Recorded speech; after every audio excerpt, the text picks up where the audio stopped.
नमस्कार मित्रांनो, चालू घडामोडी भाग 3 पुन्हा एकदा आपलं नाशिक अकॅडमी चॅनल मध्ये स्वागत आहे। नेहमीप्रमाणे आपण तुमच्यासाठी 10 प्रश्न करंट अफेअरचे घेऊन आलो आहोत। तर आपला आजचा जो पहिला प्रश्न आहे तो आहे 2025 या वर्षातील G20 अध्यक्षपद कोणत्या देशाने स्वीकारले आहे? त्याचं राईट आन्सर आहे दक्षिण आफ्रिका। या वर्षी दक्षिण आफ्रिकेकडे अध्यक्षपद असणार आहे। G20 ही एक 20 देशांची संघटना आहे ज्यामध्ये व्यापार व विविध विषयांवर चर्चा केली जाते। ही जी बैठक आहे ते 22 ते 23 सप्टेंबर दक्षिण आफ्रिका या ठिकाणी जोहान्सबर्ग हे शहर आहे दक्षिण आफ्रिकेचं, त्या ठिकाणी ही परिषद झाली होती। आणि या वर्षाचं ब्रीद वाक्य आहे एकजुटता, समानता, स्थिरता, म्हणजे सॉलिडॅरिटी, इक्वेलिटी आणि सस्टेनेबिलिटी।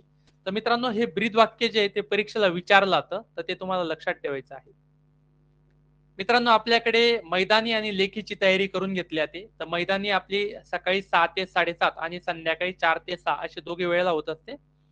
आणि आपल्याकडे लेखीची तयारी देखील 2 वेळेस होत असते। सकाळी 9 ते 12 ची एक बॅच असते आणि संध्याकाळी 6 ते 9 ची एक बॅच असते। तर ज्याही विद्यार्थ्यांना ऍडमिशन घ्यायचं असेल त्यांनी 997065 या नंबरला संपर्क साधू शकतात। पुढचा प्रश्न आहे आपला, कोणत्या देशाला जागतिक आरोग्य संघटनेने म्हणजे WHO ने मलेरिया मुक्त घोषित केलेले आहे? WHO म्हणजे वर्ल्ड हेल्थ ऑर्गनायझेशन। त्याचं जे राईट आन्सर आहे ते आहे जॉर्जिया। जॉर्जियाला मलेरिया मुक्त घोषित केले WHO ने। जसं भारताला पोलिओ मुक्त घोषित केले तसं जॉर्जियाला मलेरिया मुक्त घोषित केलेले आहे। तर जागतिक आरोग्य संघटना म्हणजे वर्ल्ड हेल्थ ऑर्गनायझेशनची जी स्थापना आहे ती 7 एप्रिल 1948 ला झाली होती। आणि याचं जे मुख्यालय आहे ते जिनिव्हा म्हणजे स्वित्झर्लंड मध्ये या ठिकाणी त्याचं मुख्यालय आहे। केंद्रीय गृहमंत्री अमित शाह यांनी भारतातील सर्वात मोठ्या आधुनिक क्रीडा संकुलाचे उद्घाटन कोठे केले? याचा राईट आन्सर आहे अहमदाबाद। या ठिकाणी त्याचे उद्घाटन केलेले आहे। तर या क्रीडा संकुलला जे नाव देण्यात आले ते आहे वीर सावरकर क्रीडा संकुल। प्रश्न क्रमांक 4, the next generation GST reform भारतामध्ये कधीपासून लागू झाले? त्याचे जे राईट आन्सर आहे ते आहे 22 सप्टेंबर 2025, म्हणजे 22 सप्टेंबर 2025 पासून जीएसटी चे नवीन दर लागू झाले आहेत। ते आपण या ठिकाणी बघूयात। तर जीएसटी चे जे जुने दर होते ते होते 0%, 5%, 12%, 18%, 28%, म्हणजे स्लॅब होते। आता या ठिकाणी नवीन जे स्लॅब आले ते आहे 0%, 5%, 18%, 12%, म्हणजे या ठिकाणी नवीन याच्यामध्ये तुमचा 40% या ठिकाणी आहे। नवीन याच्यामध्ये तुमचं 12% आणि साधारणतः 28% हे जे स्लॅब आहेत हे त्या ठिकाणी कॅन्सल झालेले आहेत। तर नवीन स्लॅब लक्षात ठेवा 0%, 5%, 18% आणि 40%। मित्रांनो, बोलताना कधी कधी थोडी मोठी चूक होऊ शकते, तर तेवढं तुम्ही समजून घ्या। काय असतं, आता एवढे व्हिडिओ बनवताना 10-15 मिनिटाचं बोलताना थोडीफार गडबड मिस्टेक्स होऊ शकते। तर आपण या ठिकाणी बघणार आहोत की टाइप ऑफ जीएसटी किती आहेत। तर टाइप ऑफ जीएसटी म्हणजे किती प्रकारचे जीएसटी असतात ते आपण या ठिकाणी बघणार आहोत। तर सध्या 4 प्रकारचे जीएसटी आहेत। एक आहे सीजीएसटी, ज्याला आपण म्हणतो central goods and service tax. दुसरा आहे एसजीएसटी, ज्याला आपण म्हणतो state goods and service tax. त्याच्यानंतर आहे आयजीएसटी, ज्याला आपण म्हणतो integrated goods and service tax. आणि आहे यूटीजीएसटी, ज्याला आपण म्हणतो union territory goods and service tax. तर सीजीएसटी सेंट्रलद्वारे वसूल केली जाते, एसजीएसटी राज्याद्वारे वसूल केली जाते, यूटीजीएसटी जी आहे ती युनियन टेरिटरी म्हणजे केंद्रशासित प्रदेशावर लागू असते, जी सेंट्रल गव्हर्नमेंटच कलेक्ट करत असतो। आणि आयजीएसटी जी आहे ती राज्य आणि केंद्र दोघांद्वारे वसूल केली जाते। म्हणजे फॉर एक्झाम्पल समजा की एखाद्या वस्तूवर 18% टॅक्स लागलेला आहे, तर त्यामध्ये आयजीएसटी अंतर्गत 9% राज्याला मिळणार आणि 9% केंद्राला मिळणार। भारतामध्ये जीएसटी जी ते 1 जुलै 2017 पासून लागू झाली होती। तर ही तारीख पण तुम्हाला त्या ठिकाणी लक्षात ठेवायची, विचारले जाते परीक्षेला। तर मित्रांनो, पुढचा प्रश्न आहे आपला प्रश्न क्रमांक 5, आयएमएफ या आंतरराष्ट्रीय संस्थेचे मुख्यालय कुठे आहे? आयएमएफ म्हणजे इंटरनॅशनल मॉनिटरी फंड। तर याचे जे मुख्यालय ते आहे वॉशिंग्टन डीसी मध्ये। तर याबद्दल थोडी माहिती जाणून घेऊया। इंटरनॅशनल मॉनिटरी फंड आयएमएफ याची स्थापना 22 जुलै 1944 ला झाली होती, वॉशिंग्टन डीसी। मित्रांनो, वॉशिंग्टन डीसी युएसए ची राजधानी आहे आणि डीसीचा फुल फॉर्म होतो डिस्ट्रिक्ट ऑफ कोलंबिया।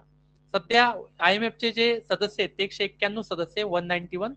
आयएमएफ काय करतो, जगातली संपूर्ण जी करन्सी आहे त्या करन्सीवर आयएमएफ काय करत असते, कंट्रोल करत असते। म्हणजे बघा, आता आरबीआय द्वारे आपल्याकडे पैसे छापले जातात, पण आरबीआयचं असं नाहीये की त्यांच्याकडे मशीन आहे कागद आहे तर किती नोटा छापून टाकतील असं नसतं. तर त्याला एक लिमिट असतं आणि ते लिमिट कोण ठरवतं? तर IMF ठरवतो, इंटरनॅशनल मॉनिटरी फंड. प्रश्न क्रमांक 6, जागतिक ओझोन दिवस केव्हा साजरा केला जातो? तर याचं जे राईट आन्सर आहे ते आहे 16 सप्टेंबर या दिवशी जागतिक ओझोन दिवस साजरा केला जातो. थोडं याबद्दल जाणून घ्या. ओझोन म्हणजे O3. आता ओझोन थर काय करतो? तर ओझोन थर आपले अल्ट्राव्हायलेट म्हणजे UV रेज पासून त्या ठिकाणी संरक्षण करत असतो. UV रेज जर डायरेक्ट आपल्या बॉडीच्या संपर्कात आले तर आपल्याला कॅन्सर होण्याची देखील संभावना त्या ठिकाणी आहे. या ठिकाणी मी तुम्हाला विविध जे ऍटमॉस्फेरिक जे थर आहेत, लेअर आहेत, ते मी तुम्हाला इथे दाखवलेले आहेत. जसं यामध्ये बघा तपांबर आहे, ज्याला ट्रोपोस्फिअर म्हणतात. स्थितांबर आहे, त्याला स्ट्रॅटोस्फिअर म्हणतात. हा जो स्थितांबर आहे मित्रांनो, त्या ठिकाणी ओझोन लेअर त्या ठिकाणी तुम्हाला आढळत असतो बघा या ठिकाणी. स्ट्रॅटोस्फिअर मध्ये इथं ओझोन लेअर आहे. तर हे तुम्हाला लक्षात ठेवायचं, परीक्षेला विचारलं जाऊ शकतं. त्याच्यानंतर आहे मध्यांबर, मेसोस्फिअर ज्याला म्हणतो. उष्णंबर ज्याला आपण थर्मोस्फिअर म्हणतो. बाह्यांबर ज्याला आपण एक्झोस्फिअर असं म्हणत असतो. तर हे पृथ्वीच्या भोवताली 5 थर आहेत वातावरणाचे, तर ते तुम्हाला लक्षात ठेवायचे. प्रश्न क्रमांक 6, भारताकडून ऑस्कर साठी निवड झालेले चित्रपट कोणता आहे? तर याचा राईट आन्सर आहे होम बाउंड. हा भारतासाठी भारताकडून ऑस्कर साठी निवड झालेला चित्रपट आहे. तर हा जो होम बाउंड जे चित्रपट आहे त्याचं दिग्दर्शन केलं आहे नीरज घायवान यांनी केलंय आणि याच्यामध्ये कलाकार आहेत ईशान कट्टर, विशाल जेठवा आणि जान्हवी कपूर. तर हे कलाकार यामध्ये आहेत. त्याच्यानंतर पुढचा प्रश्न आहे, भारतीय पर्वत शिखरांमध्ये खालीलपैकी सर्वात उंच शिखर कोणते आहे? आता हा प्रश्न विद्यार्थ्यांना बरेच वेळेस कन्फ्युज करून टाकतो. विद्यार्थ्यांना माहित असतं की जगातला सर्वात उंच जो पर्वत आहे तो आहे माउंट एव्हरेस्ट, परंतु इथं प्रश्न विचारला भारतातला सर्वात उंच विचारलाय. तर माउंट एव्हरेस्ट हा नेपाळमध्ये आहे, तो भारतात नाही. तर भारतामध्ये जो आहे तो आहे K2, ज्याला आपण K2 म्हणजे काराकोरम. 2 के त्या ठिकाणी आलेले काराकोरम. तर याच्याबद्दल थोडी अधिक माहिती जाणून घेऊयात. बघा, माउंट एव्हरेस्ट हा जगातला सर्वात मोठा शिखर आहे, ज्याची उंची आहे 8,848 मीटर आणि काही ठिकाणी तुम्हाला 8,849 मीटर पण बघायला मिळेल. कारण की माउंट एव्हरेस्ट असा पर्वत आहे की जो प्रत्येक वर्षी त्याची हळूहळू उंची वाढते आहे, जो की नेपाळ या ठिकाणी आहे. त्याच्यानंतर भारतातला सर्वात मोठा उंच पर्वत आहे K2 काराकोरम, ज्याची उंची 8,611 मीटर आहे. हा भारतामध्ये आहे. परंतु हा जो ऍक्च्युली भारतात आणि पाकिस्तान अशा दोघांच्या बाउंड्रीवर आहे या ठिकाणी बघा.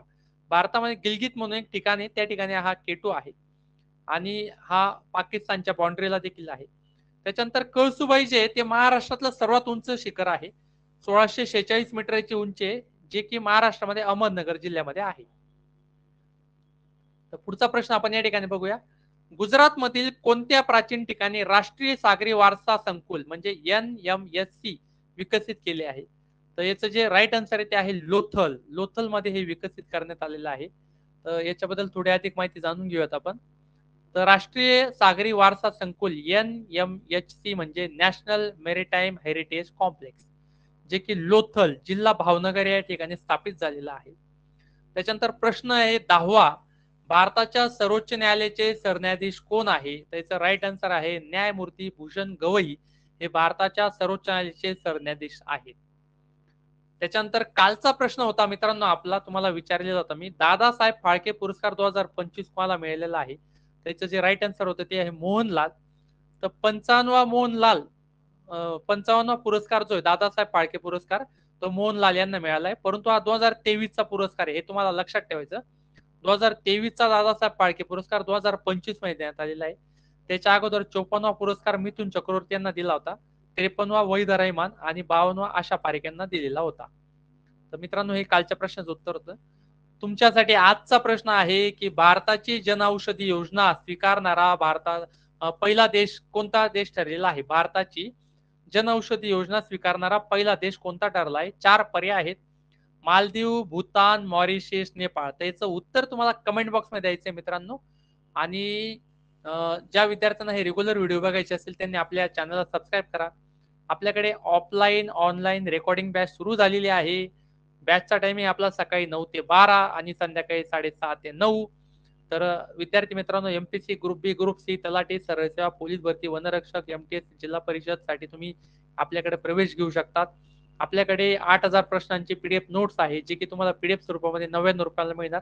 आणि जर त्याची तुम्हाला हार्ड कॉपी हवी असेल बाइंडिंग करून, तर ती साधारणतः तुम्हाला 500 रुपयाला मिळणार. तर जर हवी असेल तर तुम्हाला 9970650363 या नंबरला संपर्क साधायचा आहे. आजचा व्हिडिओ कसा वाटला नक्कीच आम्हाला कमेंट बॉक्समध्ये कळवा. Thank you so much.